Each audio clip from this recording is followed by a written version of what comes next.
Trillanes, may balita ako sa iyo ah. Isa ka daw isa ka daw fake news ah. Kasi nung dun sa demanda ni Pulong at saka ni Attorney Manscarpio, si Congressman Pulong, may nakita akong dokumento. Ito ba totoo? Na ikaw daw ay humihingi ng patawad dahil sa unfounded na akusasyon mo. Wala ka daw ibig sabing ebidensya, di ba? Naalala mo? Binatikos mo na binatikos ang si Kong Pulong Duterte at saka si Manscarpio tungkol diyan sa issue ng Davao group mo. Yung pala, sablay at sinabi mo unfounded at ngayon humihingi ka ng patawad at gusto mo quits na lang. Ayaw mo nang mademanda. Problema, hindi pumayag si Congressman Pulong at saka si Attorney Mans. Kaya sa tingin ko, yari ka ngayon. Yan ang problema kasi sa'yo.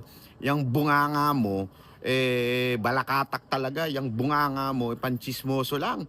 Kawawa ka naman. Mukhang pupulutin ka ata sa kangkungan this time ha. Mukhang talo ka na nga sa pagiging mayor ng Caloocan.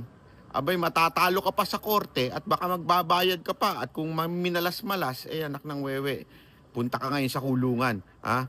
Ano ka na lang doon, alam mo na. Ha? Huwag kang ingat ka sa paliligo mo. Ha? Baka mamaya malaglag yung, alam mo na, yung sabon mo. Pag nalaglag yan, nako! Delicate yan, Brad. Anyway, mukhang ano ka naman mukhang okay ka naman di ba? Paano ba yan, Trillanes? Para sa iba nating mga kababayan, isang masigabong Merry Christmas at Happy New Year. Sa'yo mukhang yari ka, kaya ayos lang yan. Talunan ka naman na noon pa